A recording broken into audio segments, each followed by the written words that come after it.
Es que busqué en ChatGPT, que está de moda y que normalmente te ayuda con investigaciones, y le pregunté cuál es el mejor economista. Y sabes que saliste en el top 5, o sea, en el top 5 del Ecuador, especialmente de la tendencia, digamos, ¿no? De la tendencia. Y ahí estabas compartiendo podio con Andrés Arauz, también está considerado. ¿Y quién más? Me parece que lo nombraron a alguien más nombraron por ahí a Correa, estaba en el top también.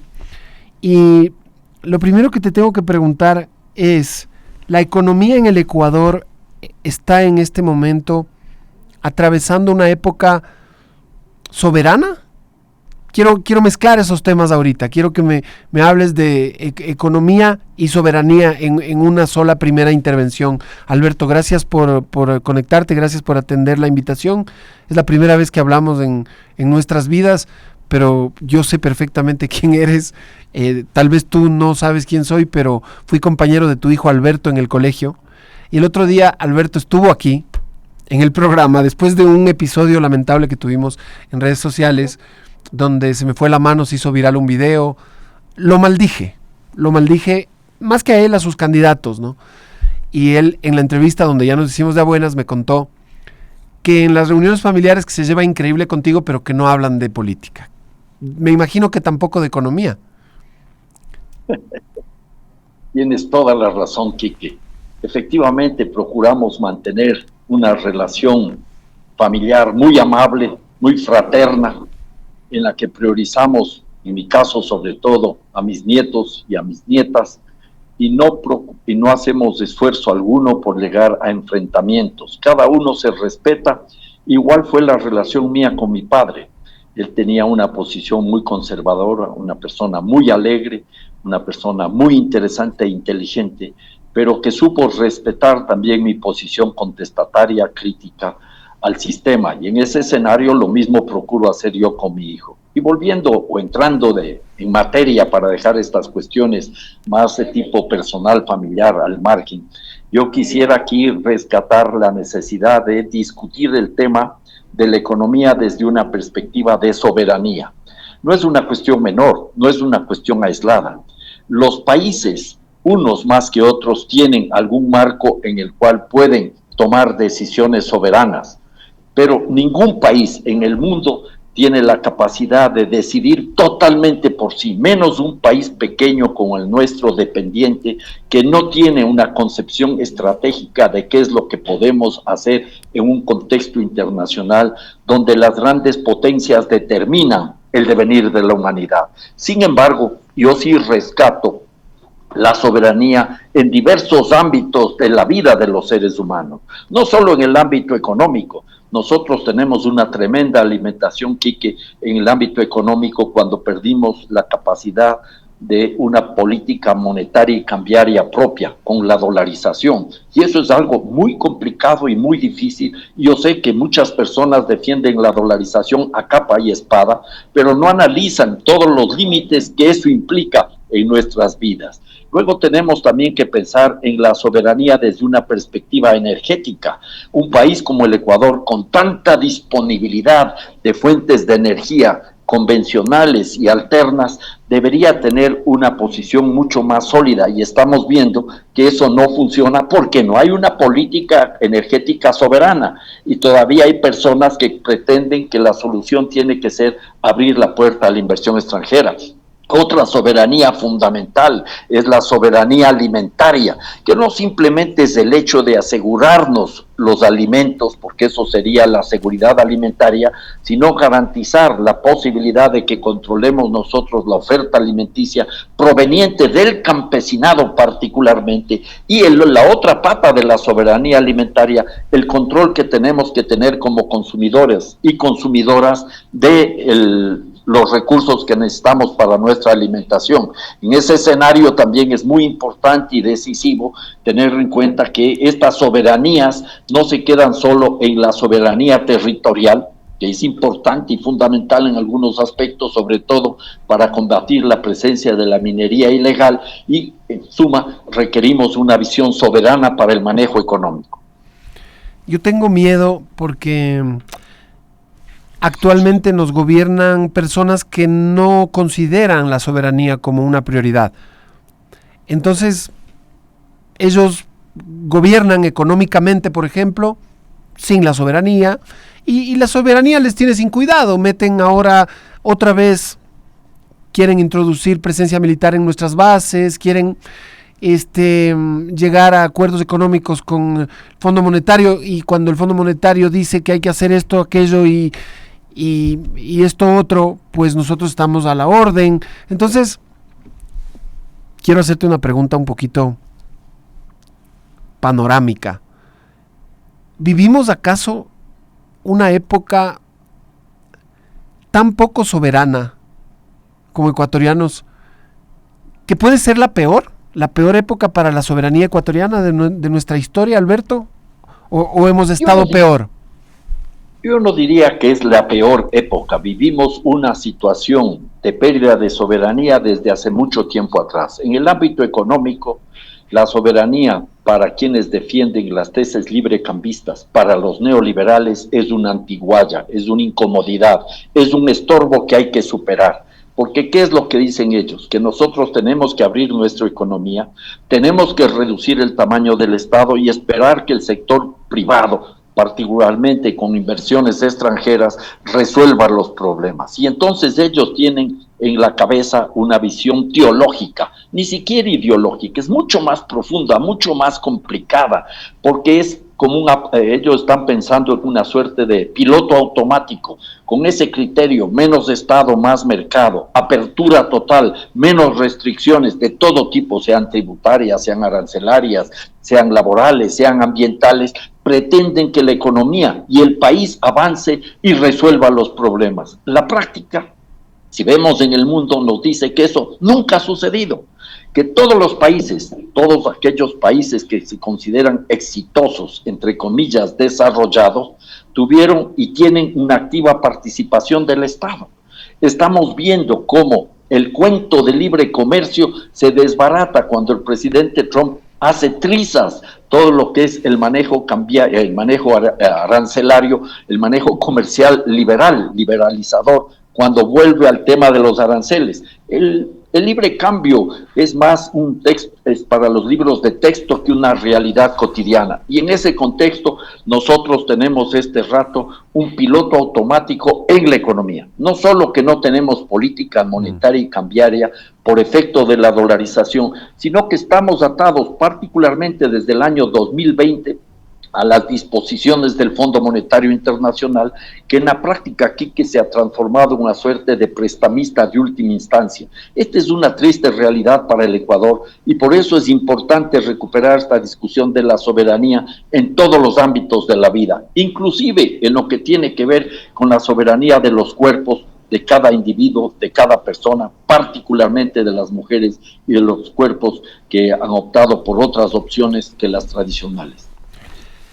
Estaba leyendo un artículo que escribiste, Alberto, estos días respecto de las bases militares o la presencia de militares en nuestras bases, o estas figuras raras de ocupación, que en el último caso fue esta llamada base de Manta, ¿no? Que estuvo 9 años, me parece, en nuestro territorio. 10 años, que estuve 10 años, llegó en el año 1999 y se estableció en el marco del Plan Colombia.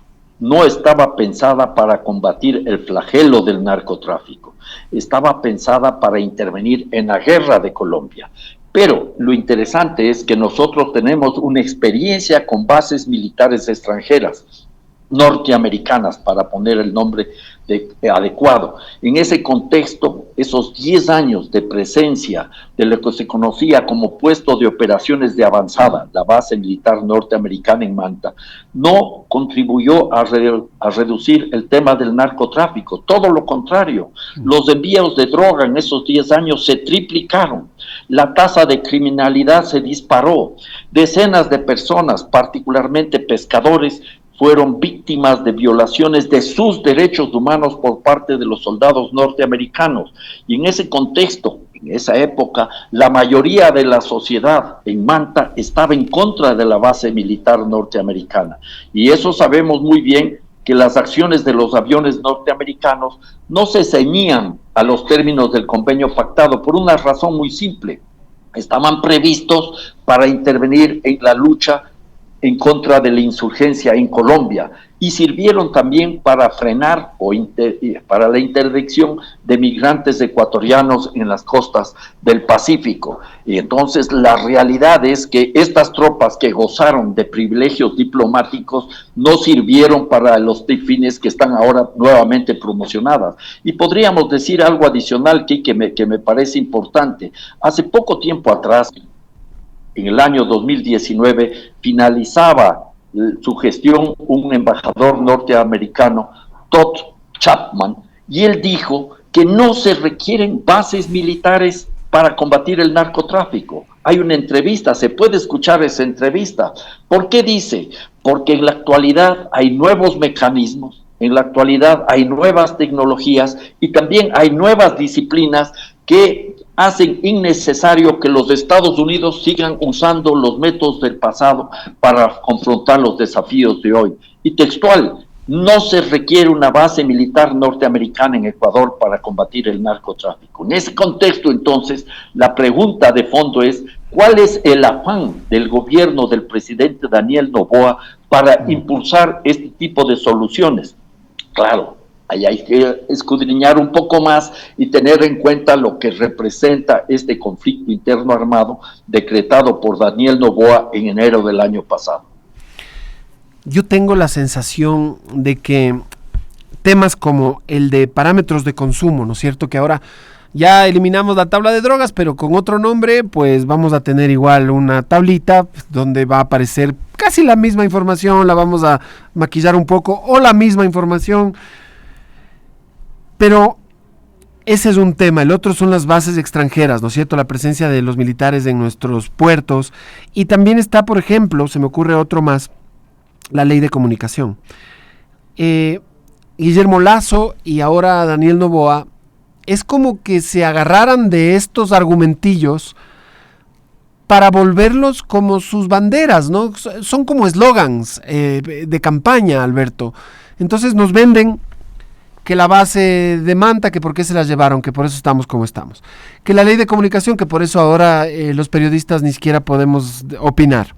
Que los parámetros de consumo. Entonces, más parece como una suerte de muletillas que no están ceñidas a la realidad, pero que ya las ofrecí y que cuando llego al poder, pues agarro y las ejecuto, ¿no?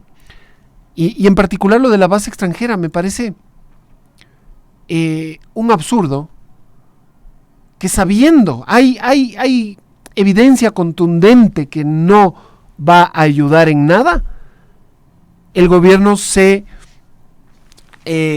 esfuerce en traerlas de vuelta, a pesar de que el proceso recién empezó. Pero yo tengo informes, no sé qué sabes tú, de que hay aviones estadounidenses en Guayaquil, de que hay aviones de guerra estadounidenses en Galápagos, incluso en Manta. Es decir, no tenemos bases extranjeras estadounidenses, en este caso en el país, pero al menos aviones, yo tengo reportes que sí, hace 3 años. Y que desde hace mucho tiempo atrás ya se establecieron distintos mecanismos para que se convierta Galápagos en una suerte de gran portaaviones de la Fuerza Aérea Norteamericana. Eso ya existe desde antes. De hecho, en el gobierno de Guillermo Lasso se comenzó a profundizar este tipo de negociaciones. Lo único que ha hecho Daniel Noboa en diciembre del año pasado es concluir este proceso. Y ahora se quiere poner, para ponerlo de forma figurativa, la cereza en el pastel, echando abajo el artículo 5 de la Constitución que dice que el Ecuador es un territorio de paz y que se prohíbe la presencia de tropas extranjeras en nuestro territorio. El artículo 5 es muy claro, lo que se pretende ahora es dejar solo esta declaración. Ecuador es un territorio de paz y se quiere echar para abajo todo lo que estaba establecido. Voy a leer el artículo 5, si me permites, que es muy corto. El Ecuador es un territorio de paz, no se permitirá el establecimiento de bases militares extranjeras ni de instalaciones extranjeras con propósitos militares. Se prohíbe ceder bases militares nacionales a fuerzas armadas o de seguridad extranjera. Esto es claro y categórico por una razón muy simple. Cuando se establece la base de Manta a espaldas de la sociedad ecuatoriana y sin debate en el Congreso Nacional, en el gobierno de Yamil Maguad, se organiza toda una campaña ciudadana en contra de las bases militares extranjeras, no solo en Ecuador, sino en América Latina. Y eso es lo que recogemos en la Asamblea Constituyente de Montecristi. Y es muy interesante anotar que el día viernes 29 de enero del año 2008, de febrero, 29 de febrero, porque era año bisiesto, del año 2008, se aprueban los 5 primeros artículos de la Constitución. Uno de ellos es el número 5, que lo acabo de leer rápidamente. Y a la madrugada del día siguiente, el sábado 1 de marzo, las tropas colombianas, la Fuerza Aérea Colombiana, bombardea un campamento guerrillero en el Ecuador, en el territorio ecuatoriano, en Angostura, y son asesinados no solo gente que estaba vinculada a la insurgencia, a la guerrilla colombiana, sino otras personas. Esa fue una clara violación de la soberanía nacional, y eso nos demuestra lo difícil que es consolidar un territorio de paz y cristalizar lo que en la Constitución de Montecristi se estableció como la cultura de la paz. ¿Y por qué establecimos eso? Porque nosotros ya teníamos una experiencia, no solo de la base de Manta, sino la presencia de tropas norteamericanas en el territorio ecuatoriano. Es importante recordar, y esto me parece a mí que es fundamental, que en el año 1941, luego del ataque japonés en Pearl Harbor, si la memoria no me falla, fue el domingo 7 de diciembre de 1941, cuando el Ecuador tenía la provincia del Oro ocupada por tropas peruanas, desembarcaron en el país sin autorización expresa del Estado ecuatoriano tropas de los Estados Unidos. Diciembre del año 41 desembarcaron tropas de los Estados Unidos en Galápagos, en la isla de Baltra, y en la península de Santa Elena, en Salinas, y se quedaron hasta el año 46. Luego de que ya estaban llegadas al Ecuador, se dio permiso para que estas tropas se establezcan en Salinas, y eso fue recién el 24 de enero del año 42. Para la presencia de las tropas en Baltra fue el 2 de febrero del año 42. O sea que el Estado ecuatoriano reaccionó ex post, cuando ya era una realidad la invasión de tropas norteamericanas. Y un detallito interesante, entre las dos fechas, estoy diciéndote 24 de enero del 42 y 2 de febrero del 42, el día 29 de enero se suscribe el protocolo de Río de Janeiro, que se llamaba Protocolo de Paz, Amistad y Límites de Río de Janeiro, sin que se sirva esa base para precautelar la soberanía nacional. Seguían en esa época, en esa fecha, todavía las tropas peruanas en el Ecuador. Y esta es una realidad que no nos vamos a olvidar. ¿Y cuál es el impacto que ocasionó esa base militar en Baltra? La destrucción ambiental fue brutal. Se construyeron 2 pistas de aterrizaje y cerca de 200 edificios, casas, instalaciones, casamatas militares, un montón de instalaciones. Pero cuando salieron la base militar, los destrozos fueron mayúsculos, algo que sucede una y otra vez en territorios marítimos y territorios insulares en otras partes, por ejemplo en Vieques, en Puerto Rico, en Hawái y en otras bases norteamericanas, porque esas tropas no están para proteger el ambiente, y menos aún esa riqueza ecológica maravillosa de Galápagos, sino para servir una serie de necesidades de tipo estratégico de los Estados Unidos. Y aquí entonces hay que tener en cuenta que la base militar en Galápagos estaría dentro del ámbito de lo que se conoce como el corredor marino del Pacífico tropical oriental, Galápagos en Ecuador, la isla de Coco en Costa Rica, las islas Malpelo y Gorgón en Colombia y la isla Coiba en Panamá, a más del Canal de Panamá.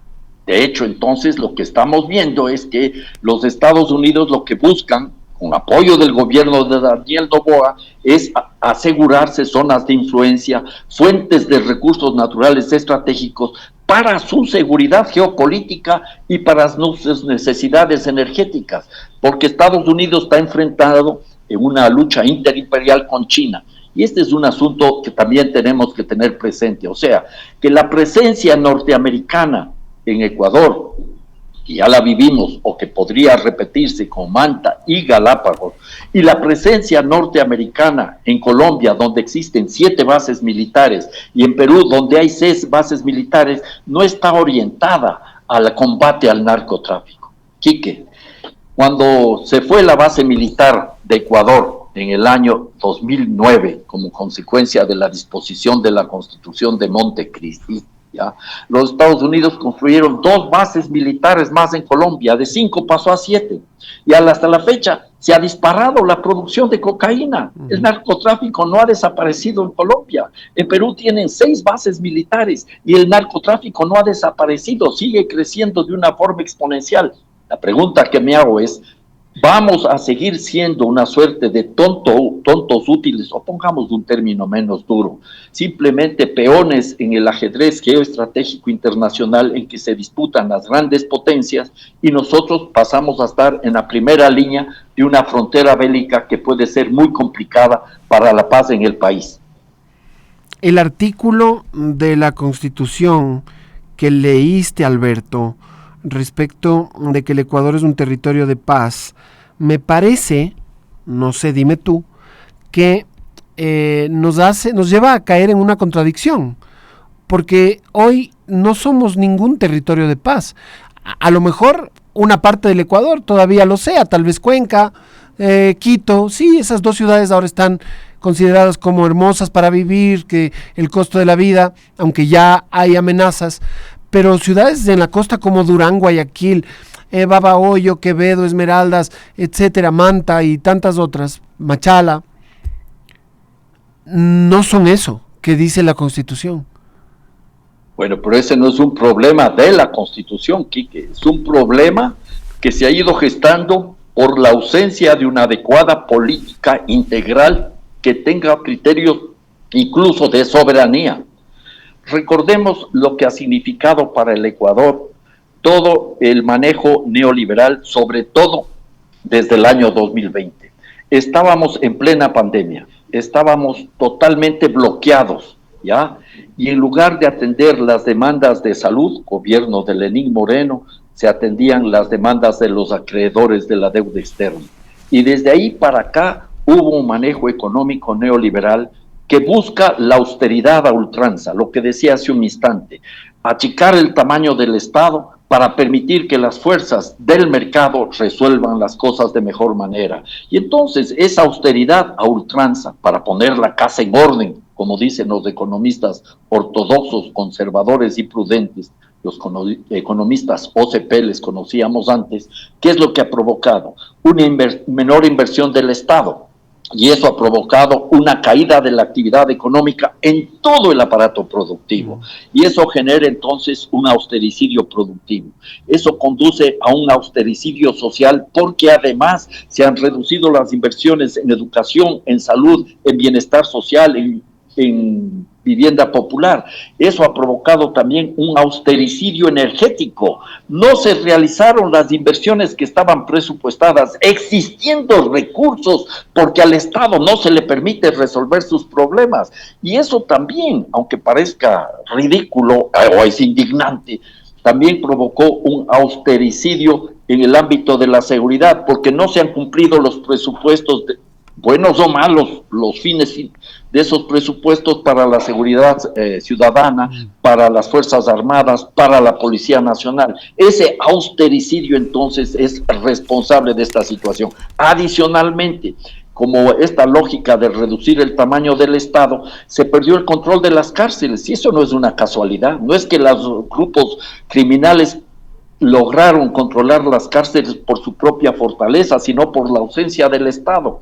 Y en ese contexto también habría que tener en cuenta todos los cambios que se han registrado, Quique, a nivel de este negocio transnacional de la droga. Entonces hubo una confluencia de factores internos alentados por este manejo económico, por gobiernos irresponsables y los cambios internacionales, que es lo que están provocando lo que nosotros vivimos de este rato. El Ecuador lidera la lista de países más violentos en toda la región. Y esta es una triste realidad que hay que combatirla recuperando la justicia social, garantizando el equilibrio ecológico y teniendo la mayor capacidad posible de política económica soberana para enfrentar todos estos problemas. Y no simplemente con la militarización de la sociedad y con políticas populistas en el ámbito penal que han fracasado.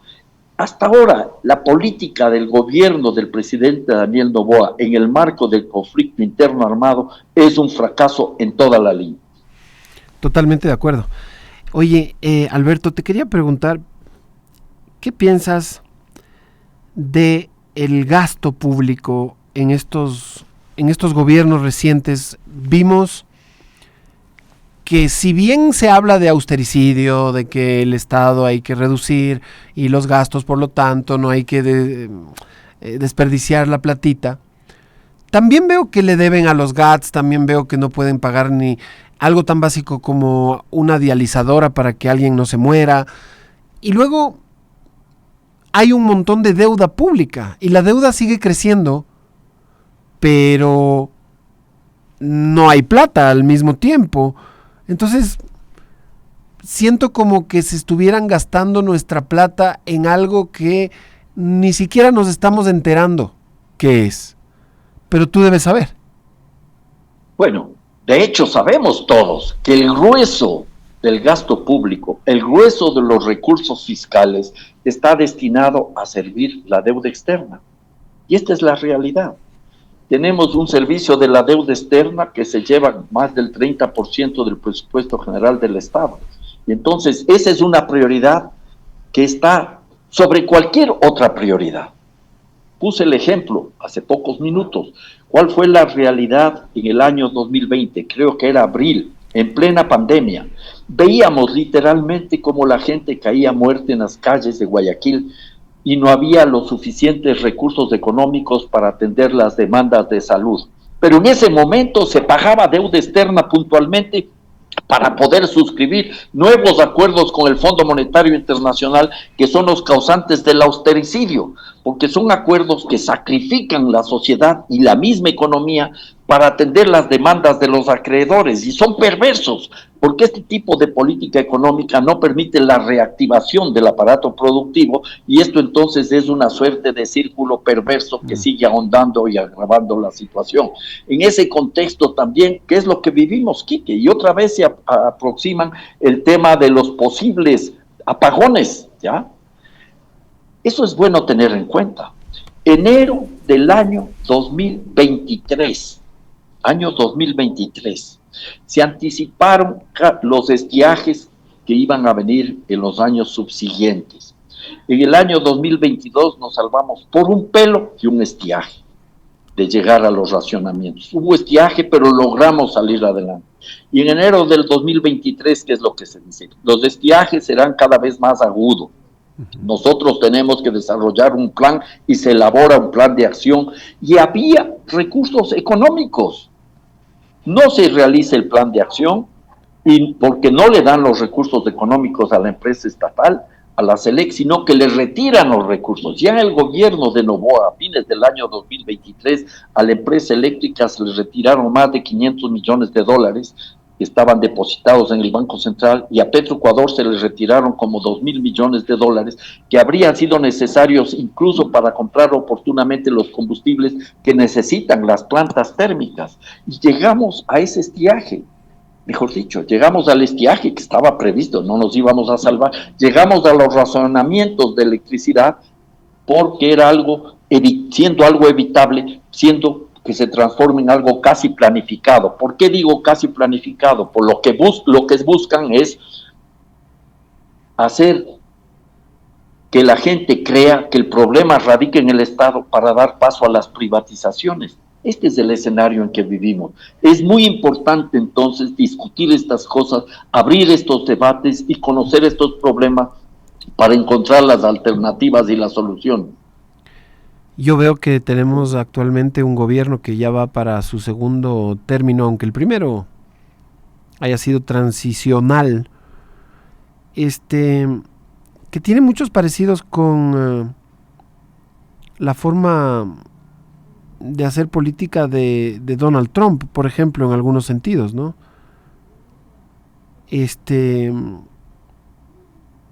La invasión a la Embajada de México, la nueva vocera de la presidencia que sale como en un escenario de una serie política estadounidense, como si fuera de West Wing, o la otra, esa que se me va el nombre ahora. Y nuestra prioridad económica es pagar la deuda. Y además vemos que el presidente se esmera en viajar a Estados Unidos, en tomarse una foto en un lugar que parezca que está con Donald Trump. Entonces es como una especie extraña de arribismo gringo. Pero ¿cómo culpar si Danielito nació en Miami? Es decir, tampoco es que está creyéndose gringo. Él debe honor y toda la obligación a la Constitución de Estados Unidos. Tanto así que yo no sé si te fijaste que no puso la mano, que hubo algunos detalles extraños, y para mí es eso, simplemente eso, porque cuando naces en Estados Unidos tienes a la Constitución de Estados Unidos por sobre todas las cosas, y si por algo incumples con ese juramento, con esa responsabilidad, te pueden hasta retirar la nacionalidad, Alberto. No sé, Quique, si sería adecuado hacer esa comparación. Daniel Noboa, similar a Donald Trump. Se puede discutir, son temas, hay algunas señales, hay algunas evidencias, pero yo diría que hay otros parámetros de comparación que pueden ser mucho más interesantes.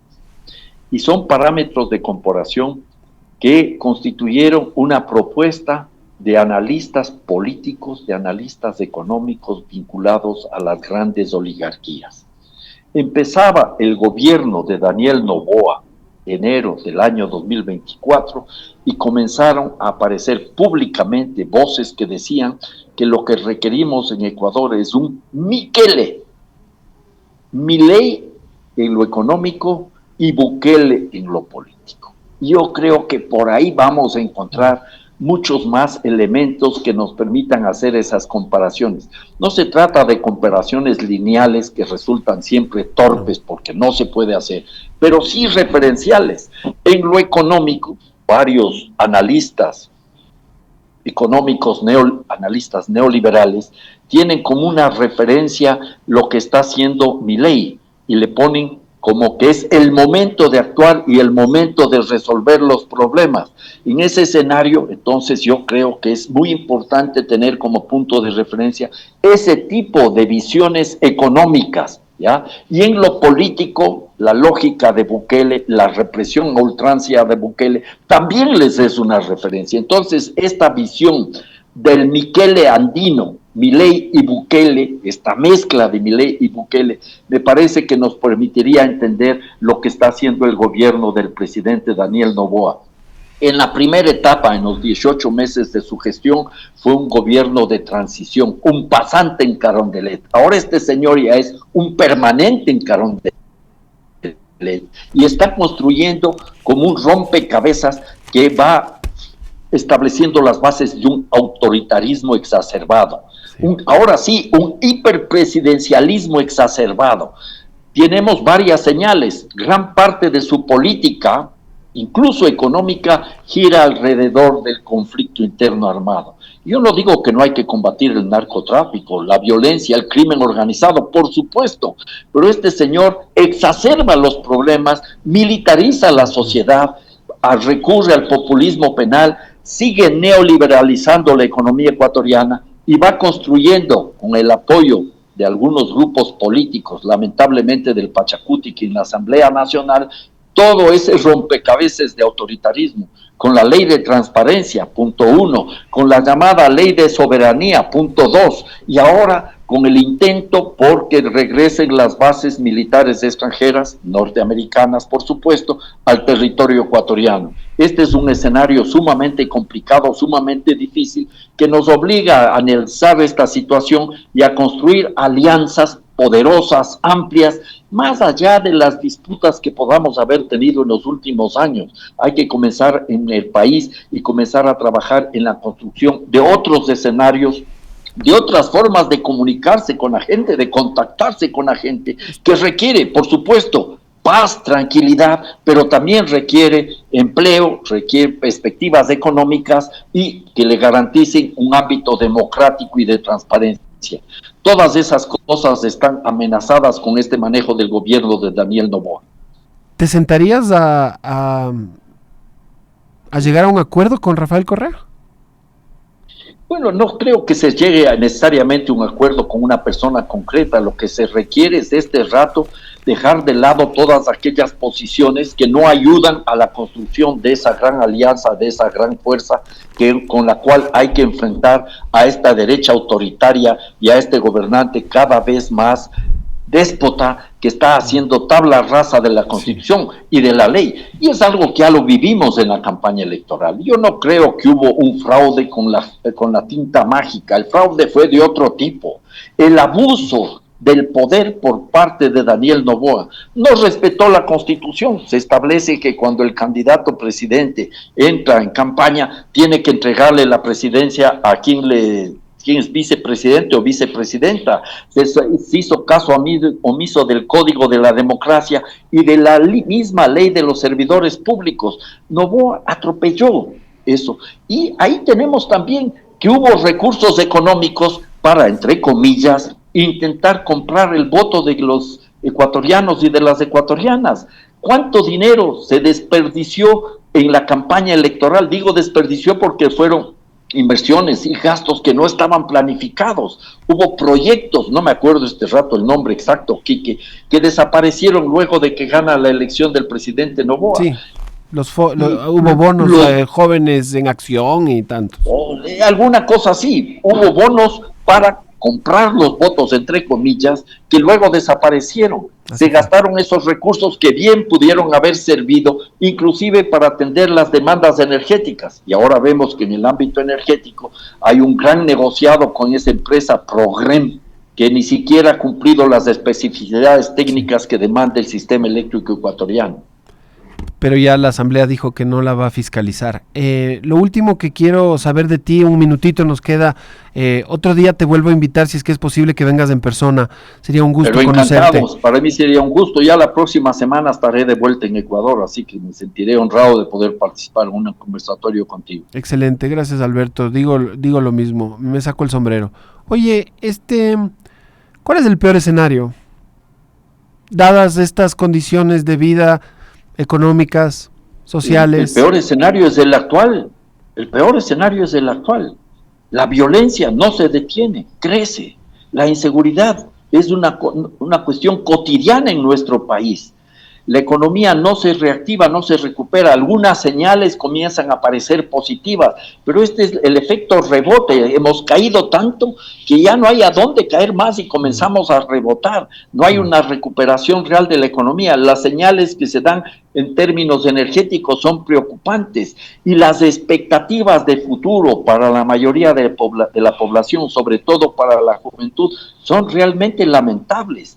El Ecuador no solo tiene que encontrar respuestas a los problemas actuales que son múltiples, sino que simultáneamente tiene que tener la capacidad de construir escenarios positivos que sean esperanzadores, motivadores, que alienten a la gente a resolver los problemas.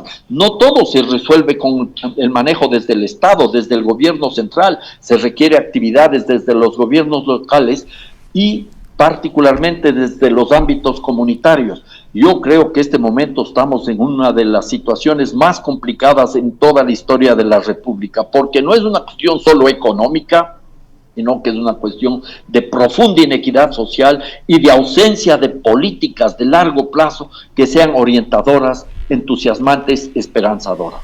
Ya lo escucharon, señoras y señores, Alberto Acosta, padre, más unidos que nunca hoy. Cuando está padre más difícil. Y abuelo, con perdón, padre y abuelo. Excelente, excelente. Te mando un abrazo. Gracias, Quique. Muy buenos días. Chao.